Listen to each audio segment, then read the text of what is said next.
Alright, welcome to episode 13 of the Michael Jordan career simulation starting in the year 2000, and we are in 2002. It is Michael Jordan's second season. We are in the conference semifinals after sweeping Allen Iverson and the Philadelphia 76ers in the first round, and we are playing a very deep, very veteran-filled New York Knicks team. We're going to look at our starting lineup. We've got James Posey, we've got Jelani McCoy, we've got Peja Stojakovic, who is the sixth man of the year. We've also got Ben Wallace on the bench. We've got Jason Williams at the starting point guard, who's been a huge upgrade over Jeff McInnes from last year. We have Elton Brand, who has made the All-Star games alongside Michael Jordan in both 2001 and 2002. And then, of course, we have Michael Jordan. We did win an NBA championship very, very unexpectedly in 2001, but we are going to have to get this New York Knicks team in the 2002 conference semifinals to continue advancing in the playoffs. And it's a close game early, but Michael Jordan gets his first bucket of the game here. It's 6-5 Bulls, but Charlie Ward hits a three from the corner to make it 8-6. Jordan's driving. He gets right past Marcus Camby to give him 6 points for the game. We're at 16-12. Peja shoots a three. We haven't really been able to figure out Peja's shot all year, or at least I haven't because I'm the one with the controller. But he was the sixth man of the year, but in terms of me playing with him, he's got kind of a weird shot. I haven't really been able to figure it out, but you see this move he puts on right here to cut the Knicks lead, which is 28-21 early, but Jason Williams gets a steal from Charlie Ward and gets a bucket to cut it to 28-23. We're at 31-25 Knicks, but Charlie Ward, who's having a strong start, pushes the Knicks lead.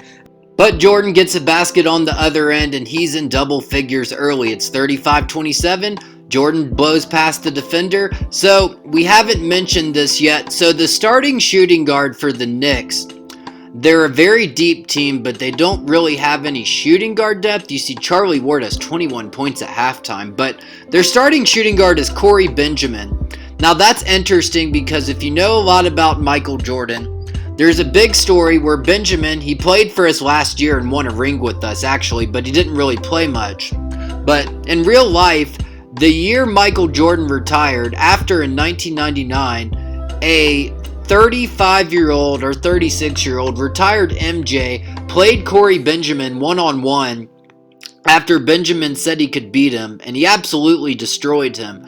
And what's interesting here is in the 2002 playoffs, they meet again because Corey Benjamin is the starting shooting guard for this Knicks team. And to say the least, it's a huge mismatch. It is a huge mismatch.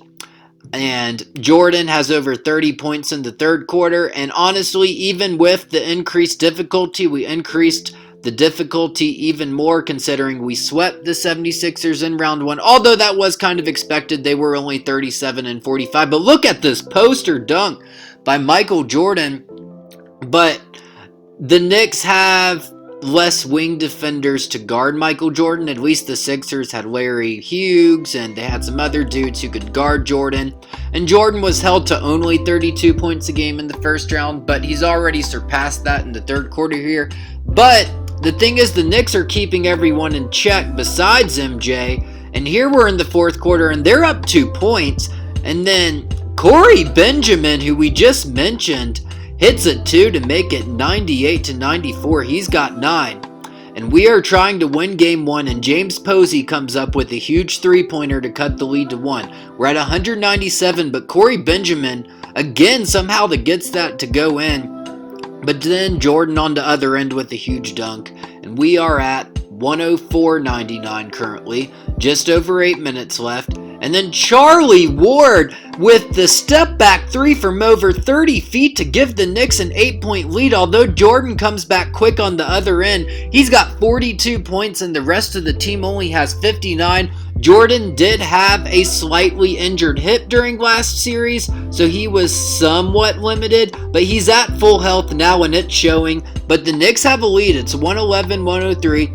Jordan drives, somehow makes this layup over 2 defenders. It's 111-105, and we're at 111-105 still.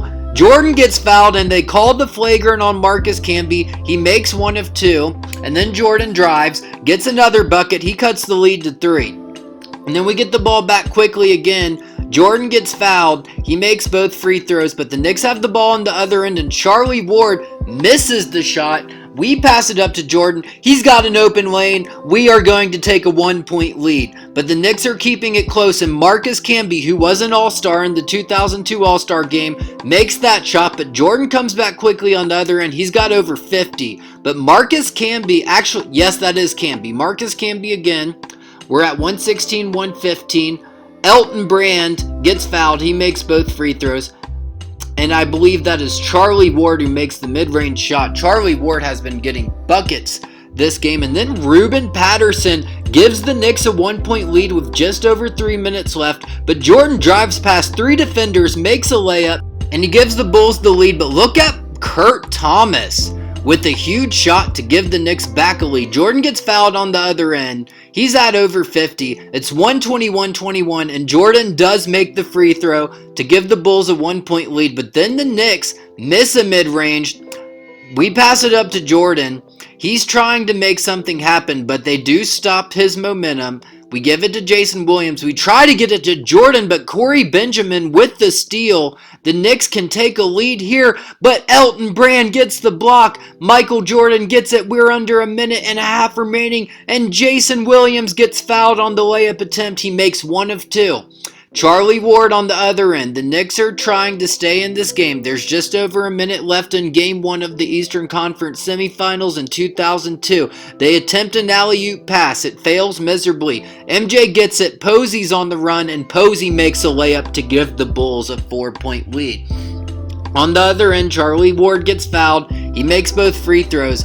He has 41 points this game. Charlie Ward, holy moly, he is having the game of his life. But then Jordan goes right past Corey Benjamin to close the game out. What a huge shot. This was a huge win. What a huge win.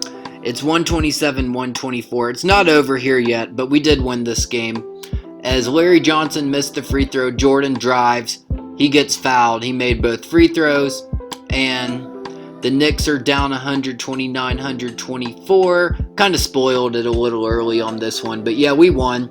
Jordan has 65 points, and Charlie Ward had 41 and 7 3-pointers. Look at his averages in the playoffs. All right, so we've won our first 5 playoff games. To be fair, the teams are worse than us, but we are still going to make the difficulty even more difficult, and we do that by making the user athletic attributes and offensive awareness more difficult. Alright, so we're in game 2. It is a big game because if we can win this, we have the clear momentum going into New York, and if the Knicks win, it's going to be another case. But you see the tough Knicks defense early. Our first shot attempt of the game, Corey Benjamin blocks Michael Jordan's 3, and Charlie Ward scores quickly on the other end. We're at 4-0 Knicks, but Jordan, he drives. He gets his first bucket of the game on windmill dunk. We're at 13-13 in the first quarter. Jordan trying to drive past Camby, but you see that tough defense with the Knicks early. They stop Jordan in his tracks. And then Charlie Ward makes a floater to tie the game at 15. But Jordan scores quickly on the other end at 17-15. He has 11 early. You see Anthony Carter get fouled. Shout out to Anthony Carter. I've really liked his performance as the backup point guard, and you see Jason Williams tries to get fancy and it doesn't work. Alright, we're at 46-44 Bulls. MJ is currently not in the game, but we get Peja for an open mid-range shot, and that was beautiful. He's got double figures in the second quarter, but Corey Benjamin makes a mid-range shot, and we're at 48-46, but then they make it 48-48. We're at 48-48 still. Jason Williams, no Michael Jordan in the game right now, and James Posey gets fouled and one to give the Bulls a 3-point lead. Jordan comes back in the game. He drives right past Corey Benjamin. That's a poster, baby. Holy moly. He just put the Knicks backup center. It's Zaijo Rebaka.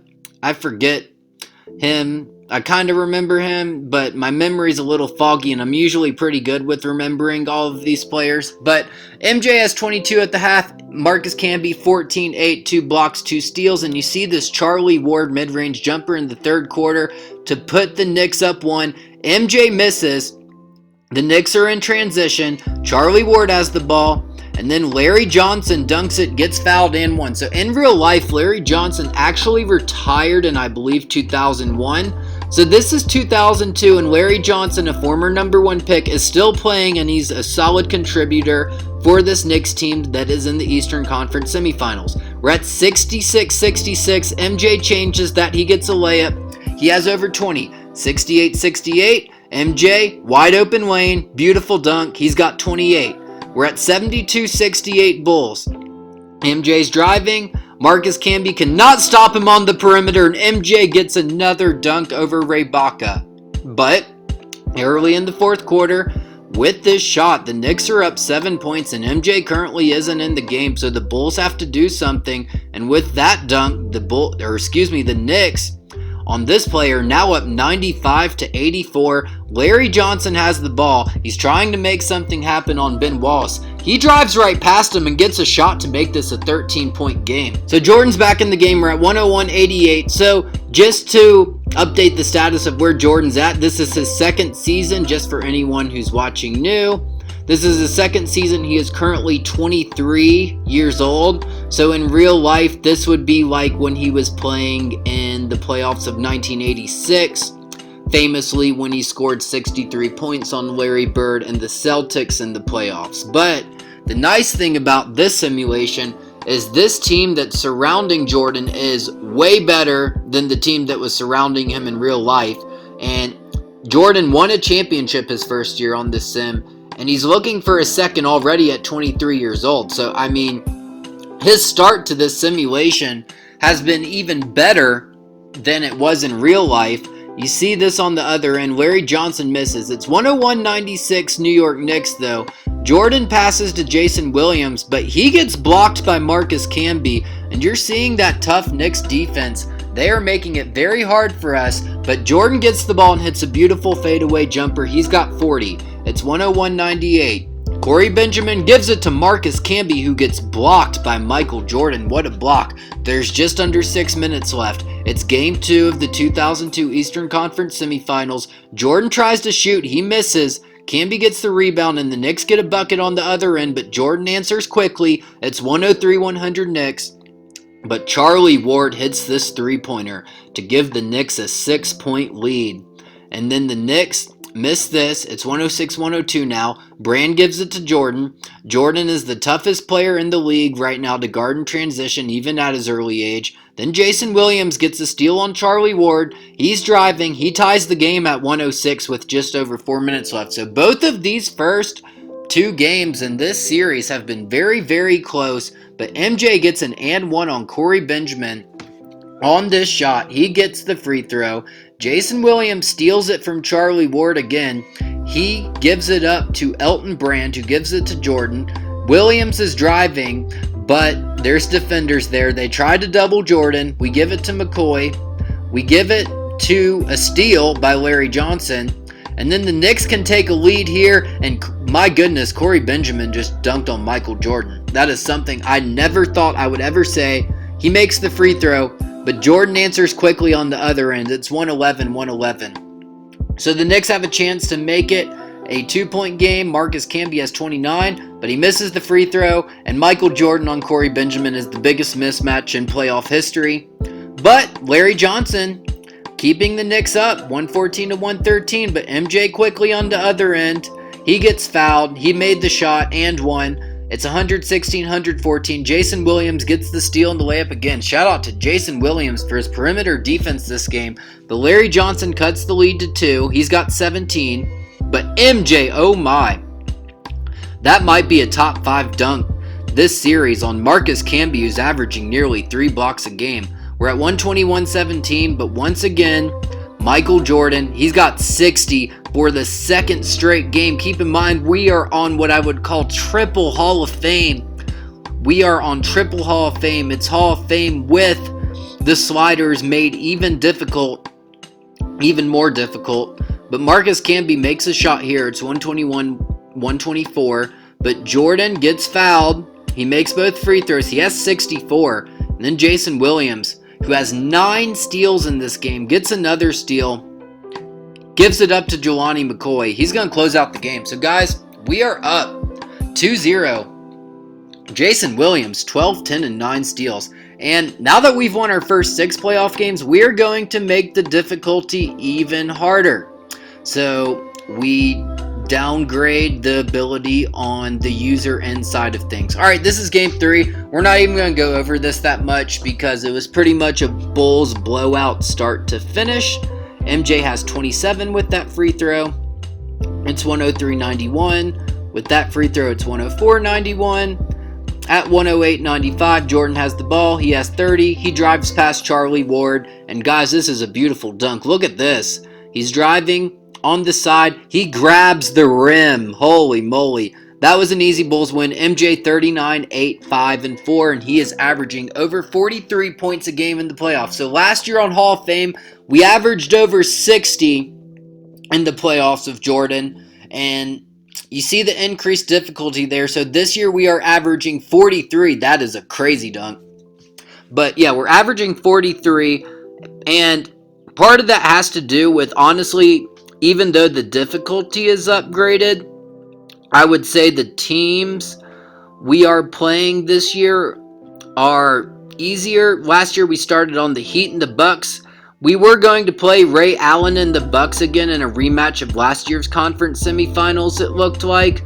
But the Knicks actually came back down 3-1 from them and won the series. So we're in the 4th quarter of game 1. We are trying to get to the conference finals, which I think is a high probability because I don't see the Knicks winning 4 games in a row. But they are staying in this game, and it's 92-91. And then this shot makes it 94-91 from Corey Benjamin. And then this shot by Marcus Camby makes it 96-91. And then it's 98-91. But Jordan, you see that defense. This Knicks team is not going away.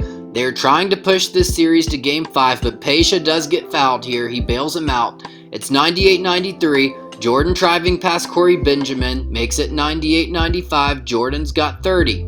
Jordan at 98-95 drives past Charlie Ward. He gets it. It's 98-97. Charlie Ward, though, he has been the Knicks MVP this series, and he gives the Knicks a 4-point lead. Holy moly, MJ's just getting better and better. Jelani McCoy passes it up to Jordan. It's 101-101. He gets fouled. He makes both of his free throws. We get the ball back. Jordan's backing down his defender. Gives it up to McCoy. Jordan trying to make something happen. He's trying to give the Bulls a further up advantage in this game.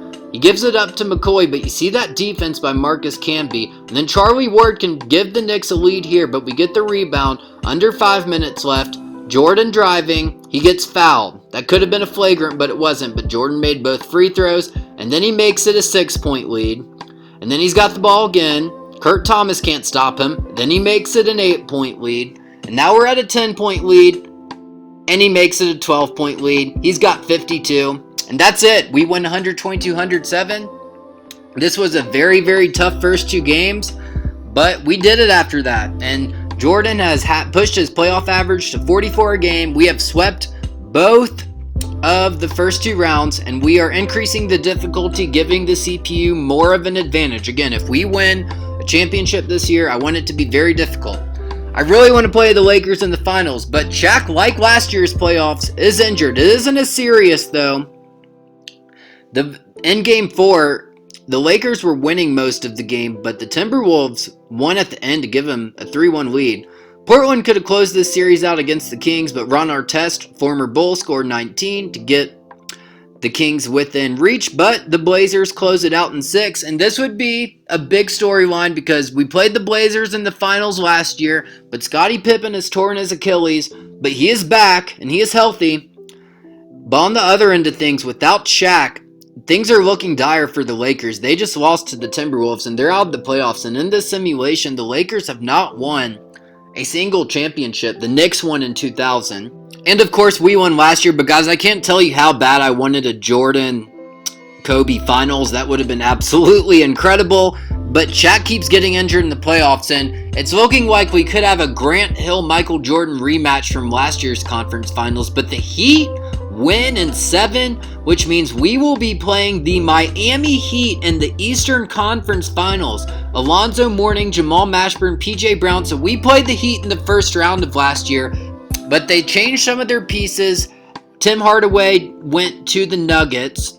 But they've got some other pieces like Doug Christie. They've got a lot of wing defenders, and they did have a better record than us. We finished 61-21, and they finished 62-20. So this is going to be our most difficult challenge yet. This team is a lot better than the Knicks and the 76ers were. So if we are going to advance to the NBA Finals for a second straight year, this is going to be a very tough challenge. If we did advance, we would be playing either the Minnesota Timberwolves, led by Kevin Garnett, or the Portland Trail Blazers with Rasheed Wallace, Scottie Pippen, and company. I'm very disappointed that the Lakers lost. I really wanted to play them, so it's a little bit of a buzzkill, honestly. But we're in the conference finals again. We'll be playing the Miami Heat next episode. Make sure to like, subscribe, ring that bell for notifications, and we'll see you then.